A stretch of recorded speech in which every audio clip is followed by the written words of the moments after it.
BJP ने कांग्रेस पर निशाना साधा और आपको बता दूं बीजेपी प्रवक्ता संबित पात्रा ने क्या कुछ कहा वो आप सुन ही रहे थे। कांग्रेस ने 17 साल सेना, संत, सनातन और संविधान पर आक्रमण किया है, ये बीजेपी का कहना है।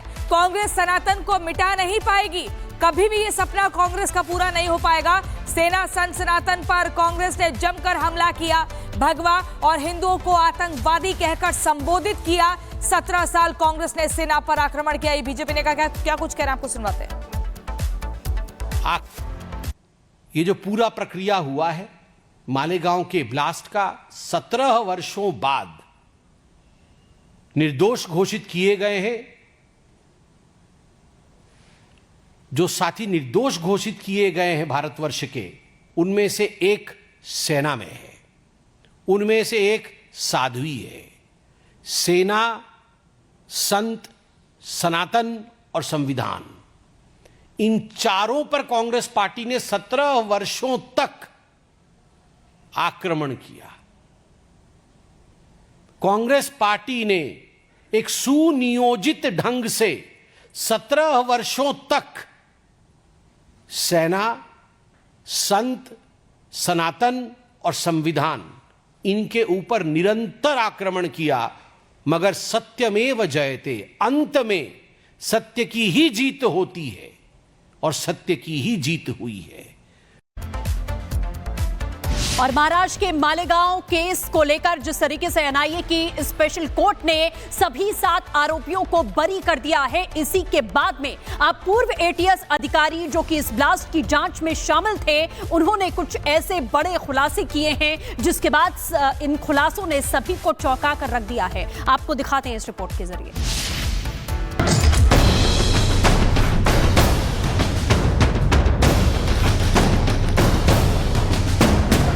मालेगांव ब्लास्ट केस में आरोपियों को क्लीन चिट मिलने के 24 घंटे भी नहीं हुए थे कि एक सनसनीखेज खुलासा हुआ।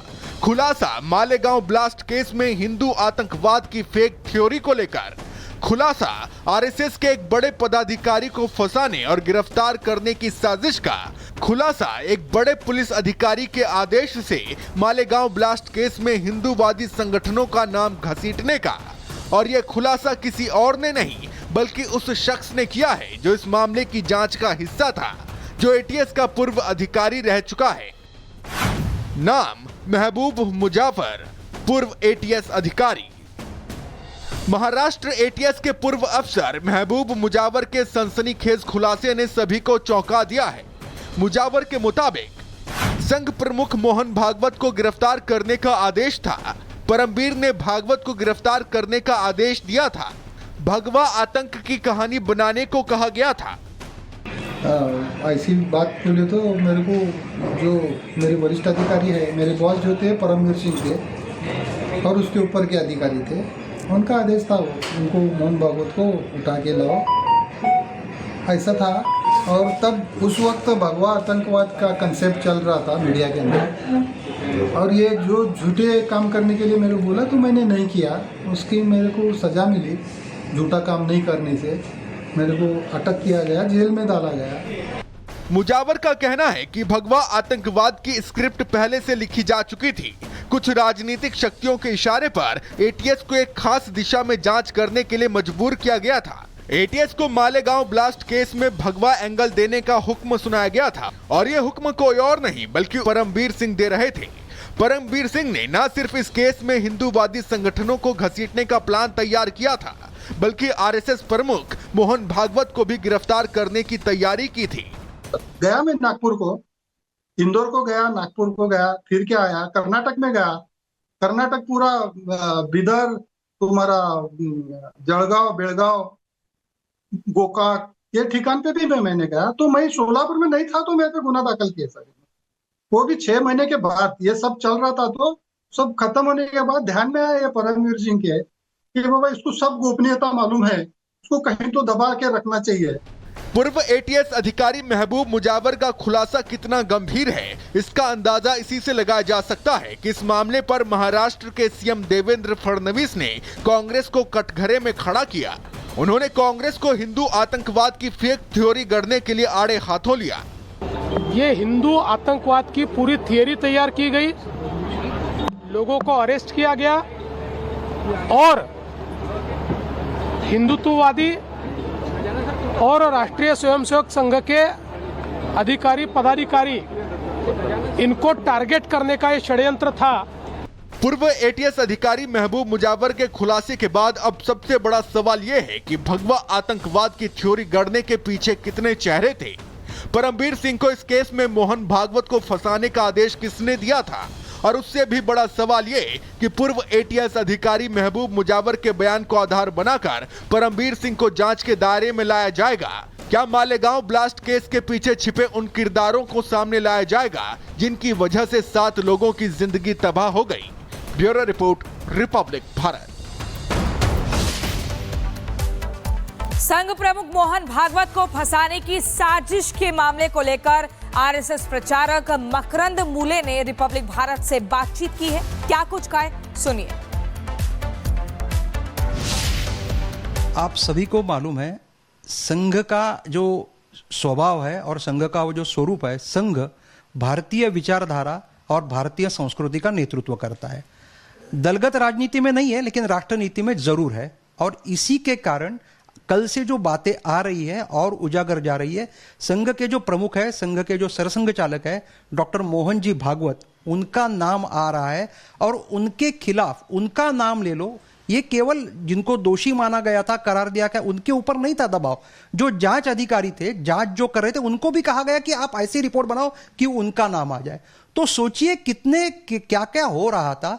और अगर इसी तरह ये भगवा दहशतवाद चलाते थे तो एक नैरेटिव खड़ा करके हिंदू जीवन पद्धति जो 1400 साल पहले मुगलों ने और 150 साल पहले ब्रिटिशों को जो नहीं हो पाया वो करने का सोच रहे थे। और इसीलिए ये भगवा दहशतवाद या हिंदू दहशतवाद केवल दिखने में एक चुनाव के लेके आगे बढ़ने वाला, वोट बैंक को लेके आगे बढ़ने वाला था ही, फिर भी एक बड़ी एंटी इंडिया मूवमेंट का एक बहुत बड़ा भाग था।